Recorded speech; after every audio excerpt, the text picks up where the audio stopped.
see it all. And even if God will be all regret, but the picture on my wall, it reminds me that it's not so bad, it's not so bad. Ito ang sulat na tungkol sa buhay, patuloy na abante kahit na walang alalay. Tanging sarili lamang sinasalba sa mundong puno ng taong mga mapapangusga.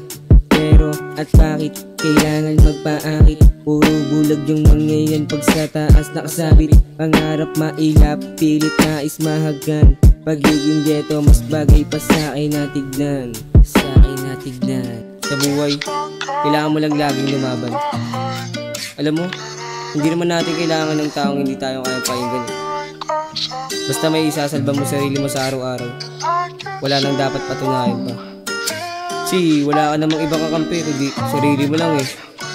Kaya bakit ka pa manghihingi ng opinion sa iba? Kung sarili mo nga, di mo masalba mag-isa. Iya patawad po sa aking mga naabala. Itong sulat na to na binuo ko lang kanina. Pero subalit, marami pa ring matang nakagilid. Hindi ko na alam basta't intention ko'y pag-ibig. Kaya sana wag naman gustuhin ko man ibala. Pag pumasok ka sa mundo ko, ikaw ay babalandra. Dahil paulit-ulit lang aking natamasa. Sa edad na 17, buhay ko'y pariwara na. Big shoutout sa mga sundalo ng kalsada. Tuloy nyo lang yan mga kuya. Wala kayong ibang aasahan kundi sarili nyo lang talaga. Kaya sipagan nyo palagi, banat lang, may mangyayari din. Hindi habang buhay, nasa baba tayo.